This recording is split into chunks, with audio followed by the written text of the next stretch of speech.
The world has never been kind to women who take up space.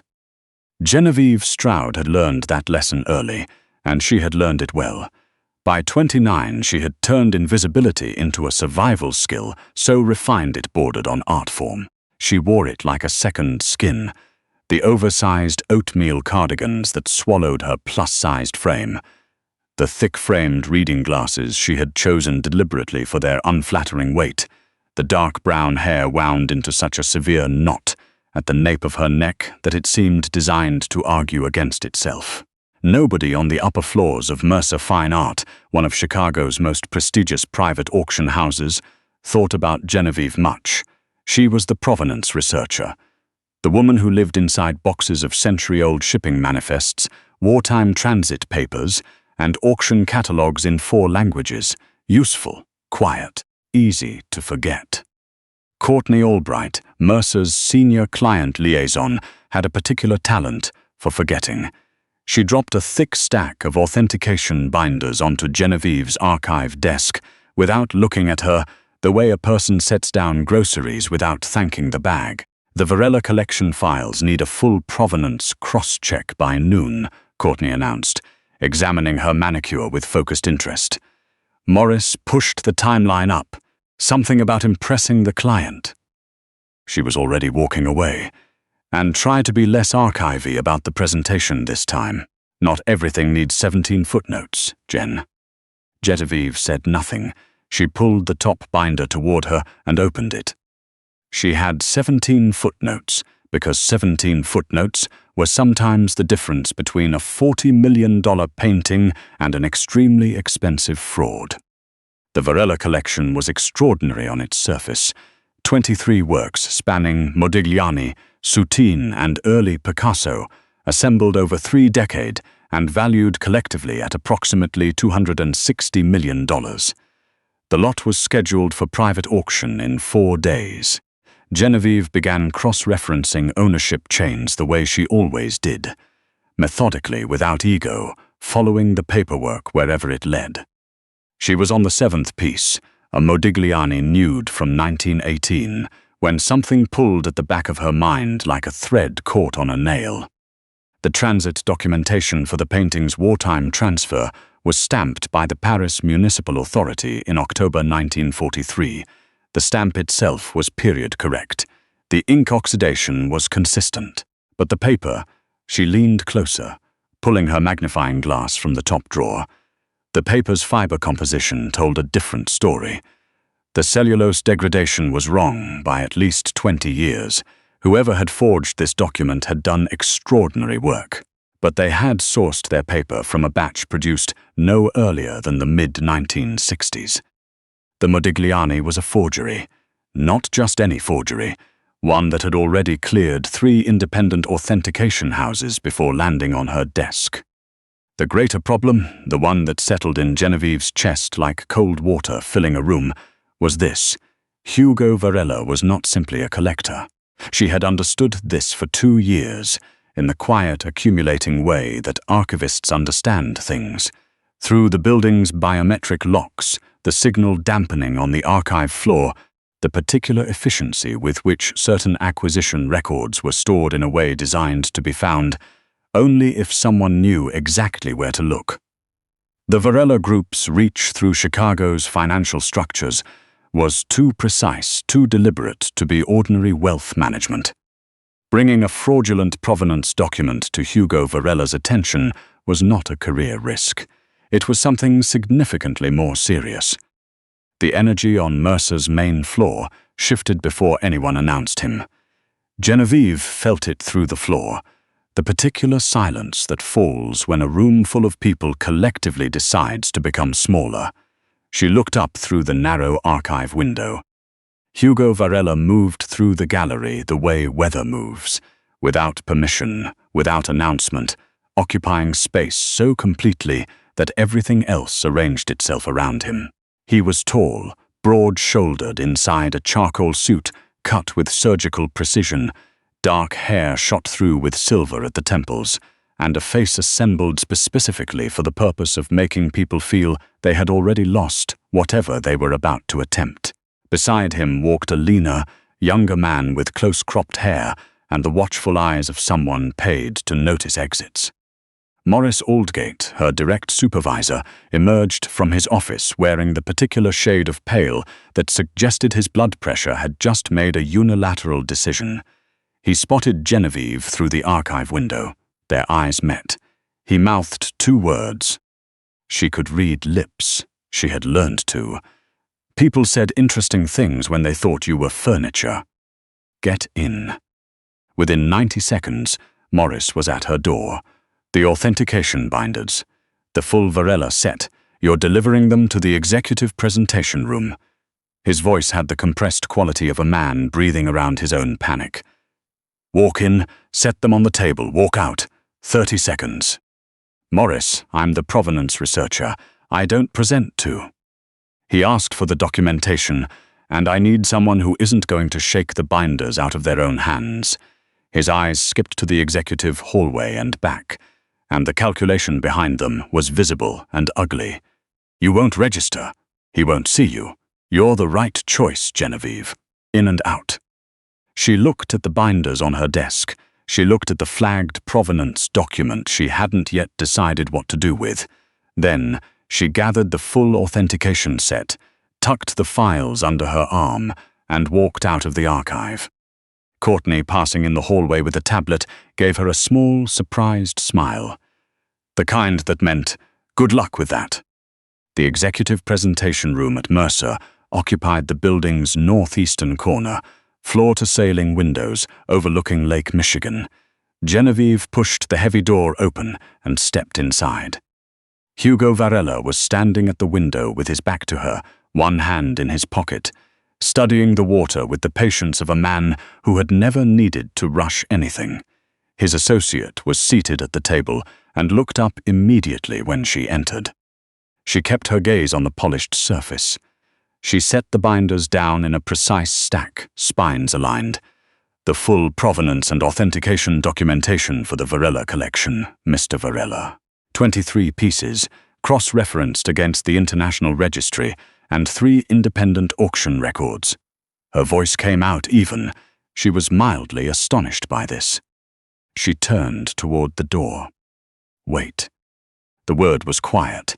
It had no particular edge, but it filled the room the way a single note played on the right instrument fills a concert hall. Genevieve stopped. Turn around, please. She turned.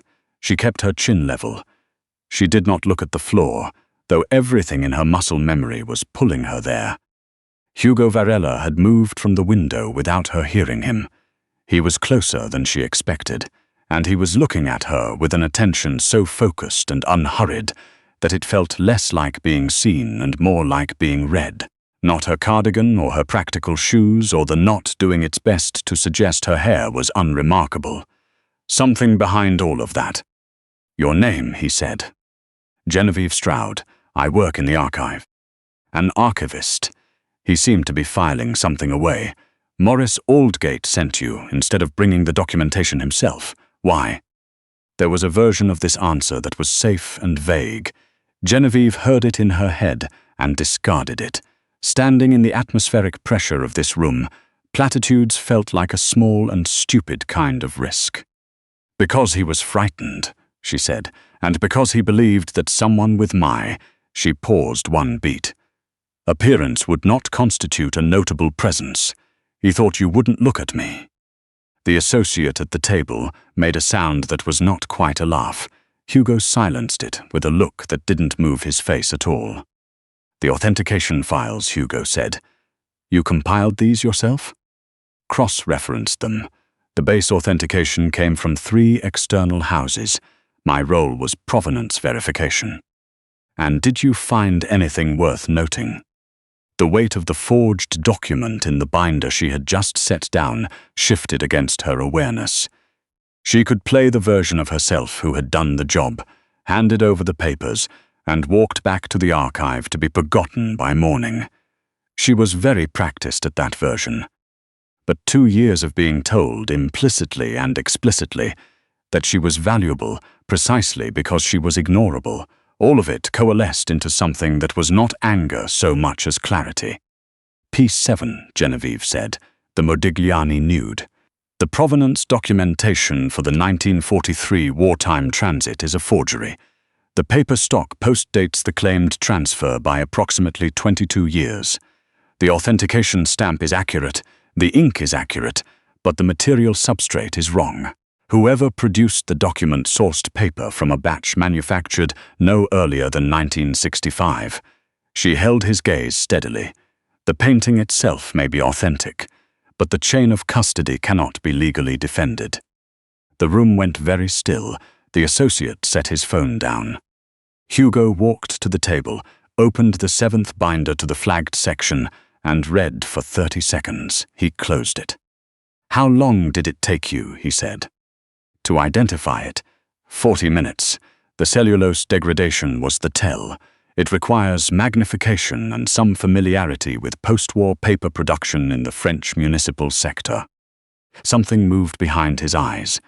"Jonas," Hugo said, without looking away from Genevieve, "call Maurice Aldgate and inform him that his services are no longer required by the Varela Group, or by Mercer, effective today." A pause. "I'll have the paperwork sent." He looked at her. "You don't work in the archive anymore, Miss Stroud. You work for me." What followed was the most disorienting 72 hours of Genevieve's life. The Varela Group occupied the top 4 floors of a glass tower on Michigan Avenue, and Hugo moved her into an office on the 37th floor with a direct lakefront view and a desk that cost more than the car she had driven through college. The work itself was unlike anything she had encountered. Full access to the Varela Group's complete art portfolio, including acquisition records that had never been formally authenticated by anyone with her particular set of skills. Her mind, which had been running at perhaps a third of its capacity in the Mercer basement, opened up like a landscape after rain. But her appearance hadn't changed. She showed up on the 3rd morning in the same rotating wardrobe of oversized neutrals, her hair in its practiced knot, her reading glasses doing their usual work of erasing the architecture of her face. Hugo found her at 11, standing at her window with a provenance file in one hand and a coffee going cold in the other. He looked at the cardigan, the knot, the glasses.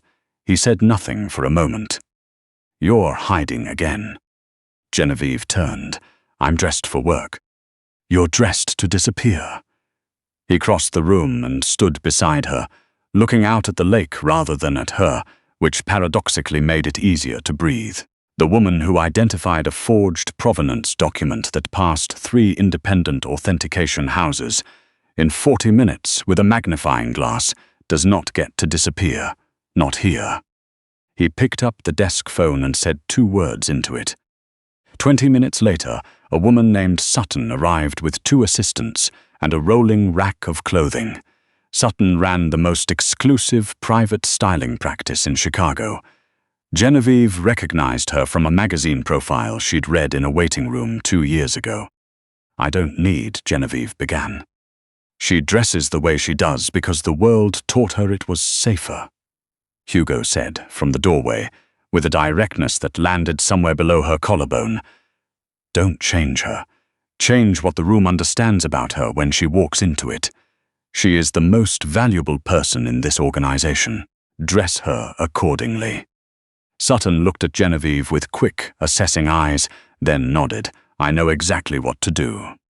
What followed was 3 hours of Genevieve standing still, while Sutton's team worked through the rack with the focused efficiency of surgeons. Nothing they brought was shapeless. Structured blazers cinched at the waist, silk blouses in deep jewel tones that worked with her complexion instead of apologizing for her body. Wide-leg trousers with a weight and drape that moved when she moved. They replaced her thick frames with slim gold wire glasses that somehow, finally, made her eyes visible. A clear, warm amber that Genevieve had genuinely forgotten she had. When she stood before the long mirror, she was quiet for a moment. She was still the same size. That had not changed and had never been the point. What had changed was that she looked like a person who had decided to be present, not smaller, not hidden, not decorative, powerful, in the particular way that belongs only to someone who has stopped asking permission to occupy space. Hugo stepped into the doorway. He went very still. "There she is," he said quietly, and his voice carried something in it that was not performance. "The woman who has been working in the dark for years, while everyone above her took credit for breathing the same air." He looked at her reflection in the mirror, not past it. "That ends today." Genevieve looked at herself. She thought about Courtney's dismissive smile in the hallway.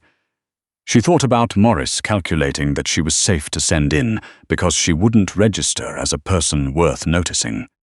"People will assume things," she said, "when they see me walk in with you." "Let them." Hugo's voice dropped.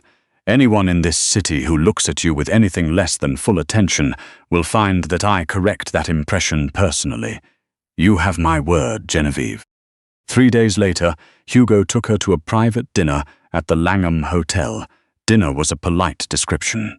The meeting was with Caspar Neild, a compact, silver-haired man who ran a rival acquisitions syndicate out of New York and Geneva, and who had spent the past month claiming that 6 pieces in the Varela collection had been improperly acquired from his network 8 years prior.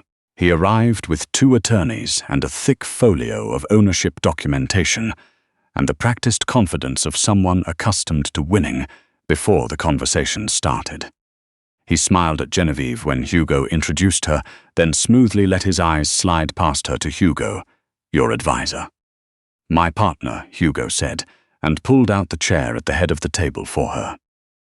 Caspar pushed his folio across the table, 6 ownership certificates, beautifully produced, notarized stamps from Geneva, Monaco, New York. The provenance is unambiguous. These pieces passed through Neild Acquisitions between 2013 and 2015. Your group acquired them in 2016 through a transaction that, on closer examination, was never properly cleared. Genevieve opened his folio. She turned pages at a measured pace, her amber eyes moving behind the gold wire frames without visible expression.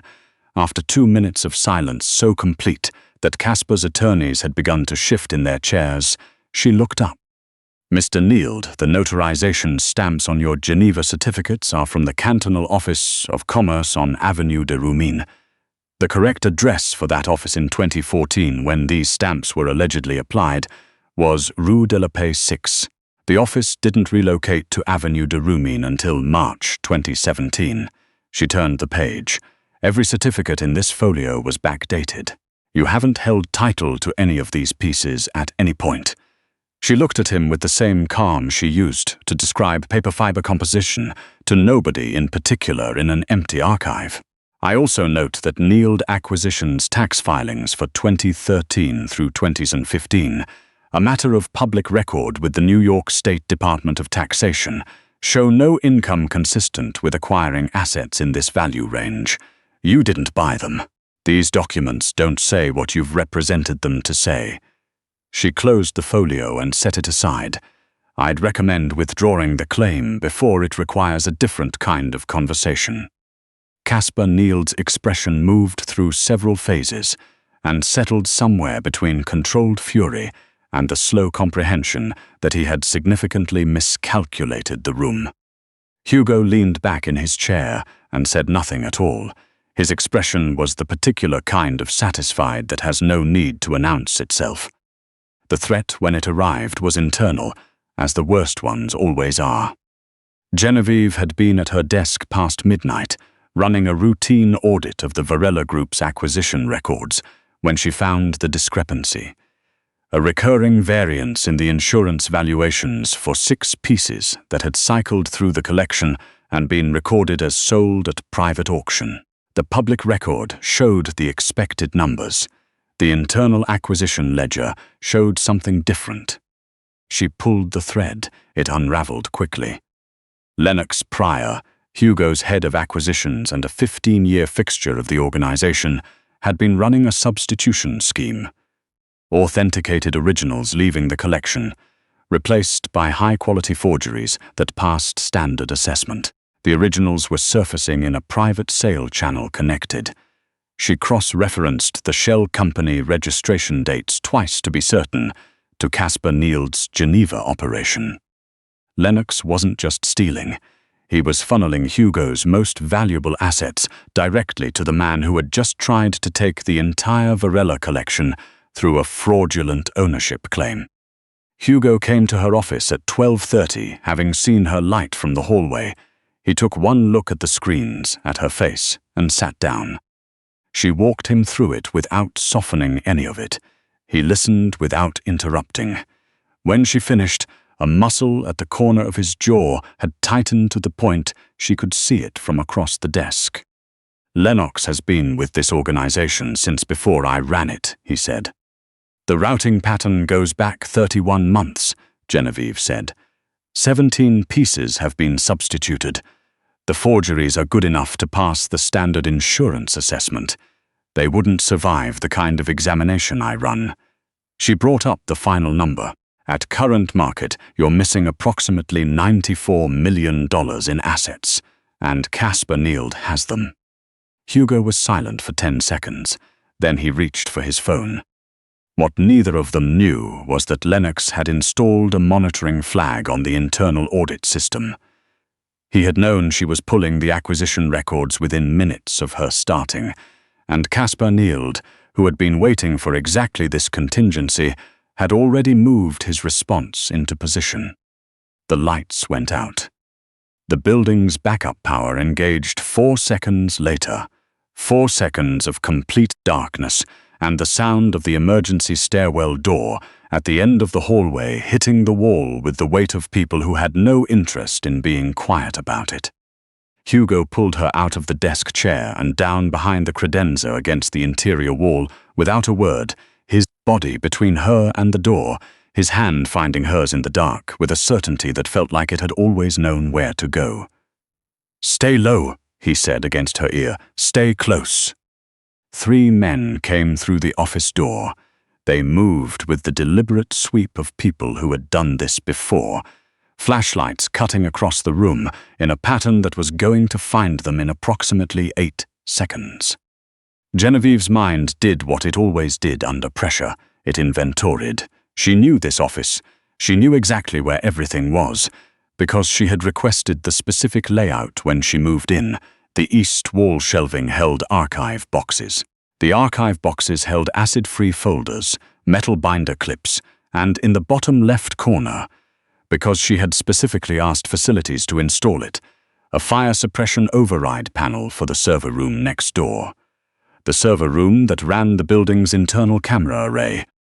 If the suppression system discharged under the current conditions, the resulting moisture would trip the secondary fire alarm, which would activate the emergency strobes in the hallway, which would cut the flashlight's effectiveness to nearly zero. She told Hugo in 5 words. He looked at her in the darkness for 1 second, then nodded.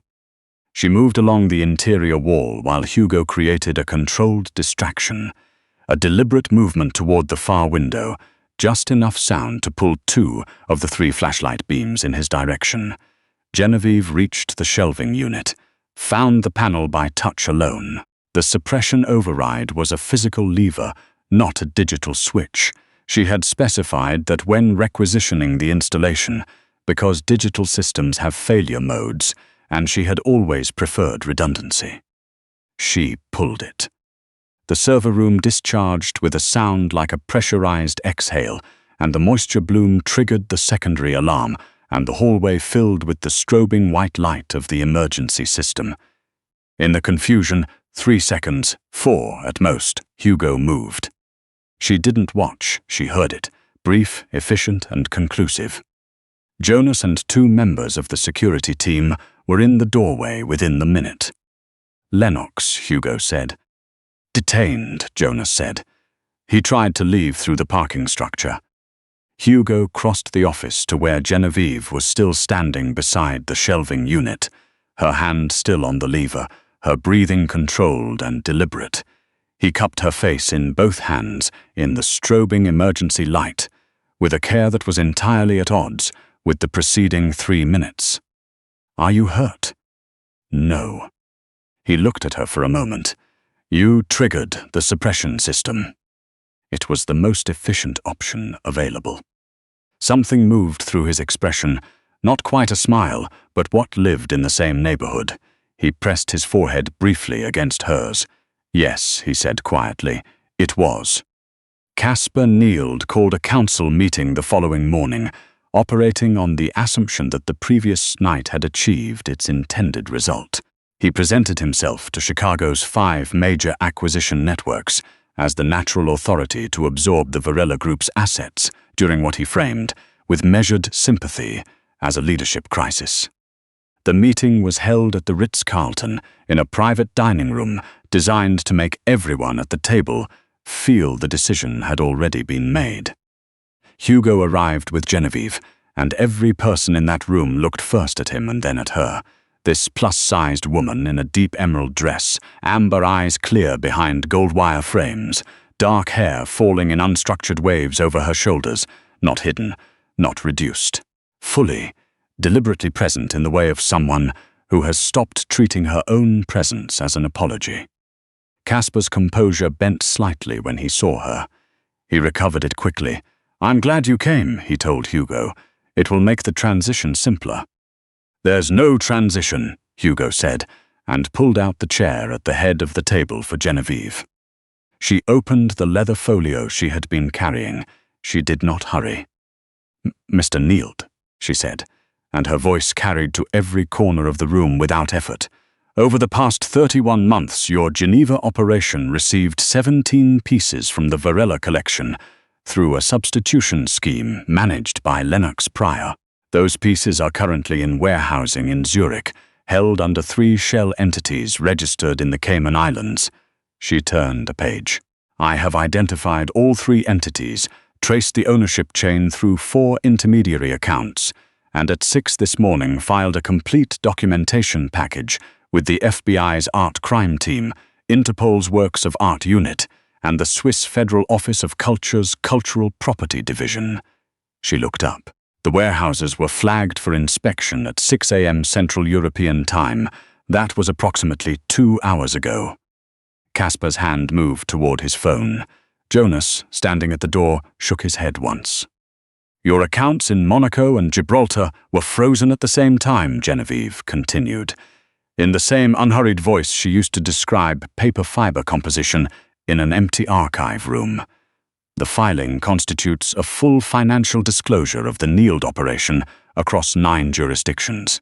You have, as of this morning, no liquid assets, no recoverable inventory, and no legal standing in any country that has ratified the 1970 UNESCO Convention on Cultural Property."